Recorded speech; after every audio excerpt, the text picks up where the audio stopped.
Hello, I'm here with secondary principal of Lakewood Park Christian School, Dustin McKinney. He was also the former history and economics teacher at this school, in which I had the pleasure of having going through high school here.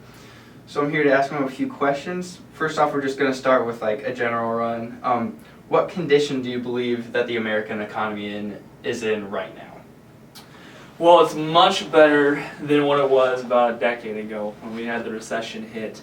We had a lot of people out of work. This is actually a private institution, so our enrollment was down a lot because private institutions are down a lot, or are a lot more expensive, and so our enrollment was down. But here lately, our enrollment's picked up really, really well. You have a lot more people back at work. The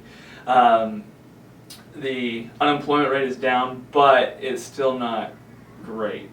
There's still a lot of work that needs to be done. Economic growth, where you have that growth from year to year, has really been stagnant, and some have even claimed that it's been declining. And so we still have some work to do. Right, and so the condition it's in, was it always like this, or was it better or worse farther back? I know you mentioned like a decade ago, but even further, like when the forefathers first set up like the Constitution, what was the economy like? The economy was a baby. It was completely new, and so it was rough at the get-go because you had Britain, who basically owned the markets. And so they could tax anything. Even when we became a nation, we were still at the mercy of Great Britain's taxes.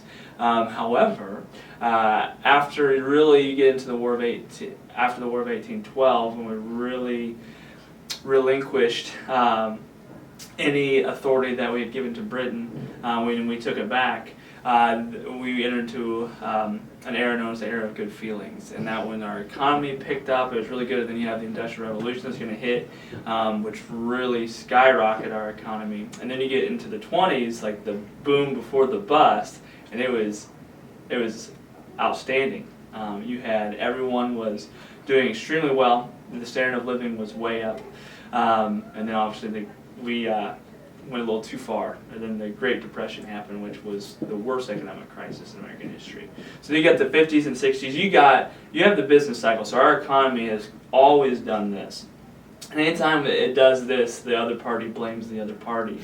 But it's also a business cycle. You can't go up all the time. You're going to have dips and turns. But we went through about 10 years ago. We went through a really bad turn. We've started to come back up, but now we've kind of flatlined a little bit. All right, and so you and knowing all the history of America and whatnot because of your teaching, what do you think are the specific things that change that could cause it to like go down, or what manipulates the way that curve runs? I think the biggest thing is when there is a small dip and we try to do way too much to fix it, mostly government involvement. So if there's a small dip, the government will start raising taxes, or they will raise tariffs, and that's one of the worst things they could do because they'll try to make American businesses more competitive with our foreign competitors. But when that happens, you're making all the products within that industry more expensive, and so the middle class and the lower class are crushed by those tariffs because now they're paying more for goods that they used to pay a lot less expensive. And so usually government involvement, they put quotas, tariffs, those type price ceilings, price floors we talked about in the econ class. I think when the government tries to get too much involved, now government intervention altogether is not bad. I'm glad we have minimum wage laws because otherwise employers could pay their people 5 cents an hour, which isn't going to work. So some government involvement is good, but when they try to do too much and fix the problem instead of allowing the markets to balance out and fix themselves by giving it a little bit of time, that's when the big problems really start to happen. All right, so right now, do you think that's the problem that's in the economy, or is there any other problems that are affecting it currently? Yes and yes. The government involvement, really it stems back to you have the bailout plan when they bailed out Wall Street, like I said, about a decade ago. And the government funded companies that made poor decisions to allow them to stay in business, which, you know, your laissez-faire philosophy is going to be like, well, if they made those bad decisions, those companies need to fall, which is true. I mean, other businesses are going to come out and those people are going to find work, but they bailed them out with money that they didn't have. I mean, our national debt is $17 trillion. And so you lose credibility with other nations. And you throw all of those things into the mix, it's not very good. And then you also take a look at our reliance on foreign products. Right now our trade deficit is about $43 billion, which means we are taking in more stuff from other countries than what we're selling to other countries.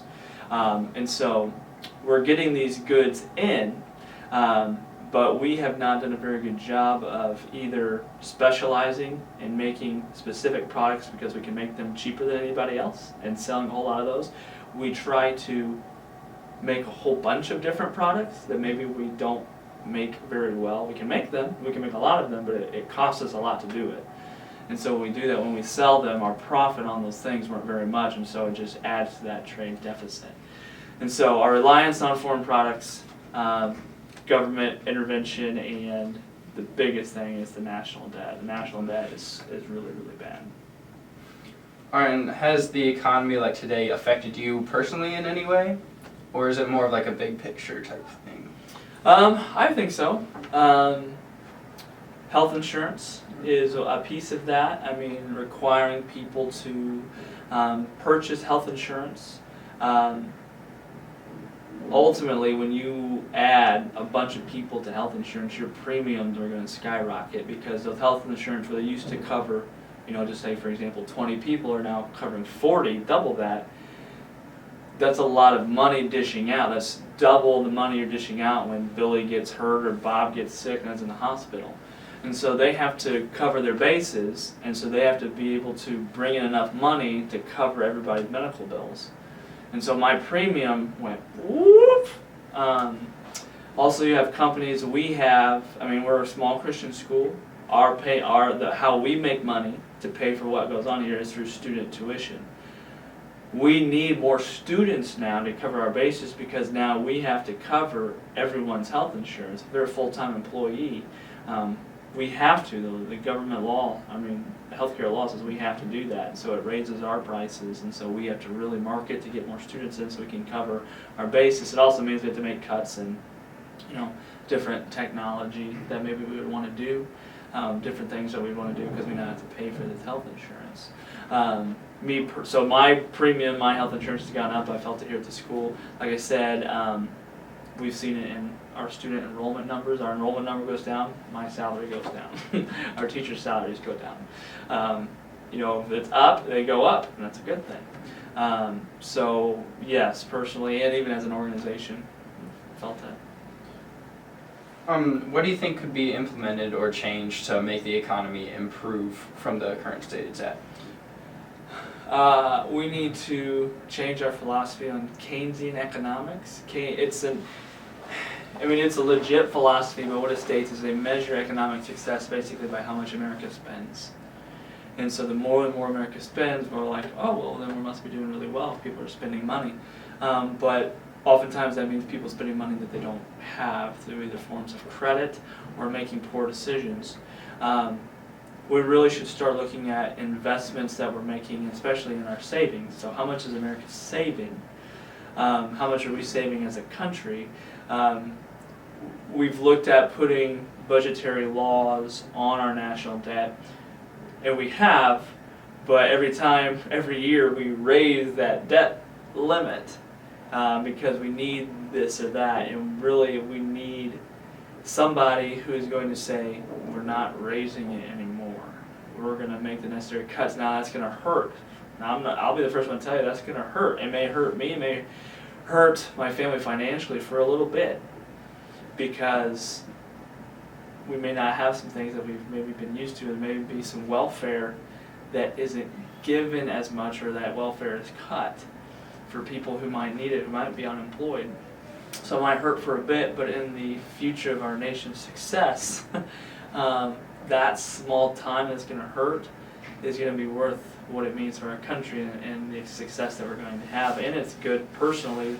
Could be a lot of people, unfortunately, a lot of people use the welfare system appropriately. We also have a decent percent of our nation who doesn't, who lives off welfare when they're capable of working and making an income for their family. And if you think that like those certain things are done, do you think that the economy here could get back to one of those high points that are on the chart? You think it can reach back up to the stability it has had in the past?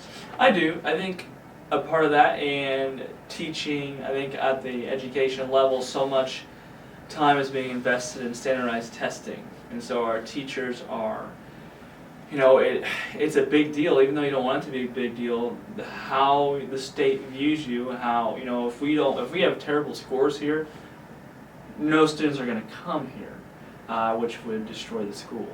If a state school, a public school, doesn't score well, the state's going to take over them, and the law says that 51% of the staff has to go, is fired if they don't make adequate yearly progress in their scores for 3 years.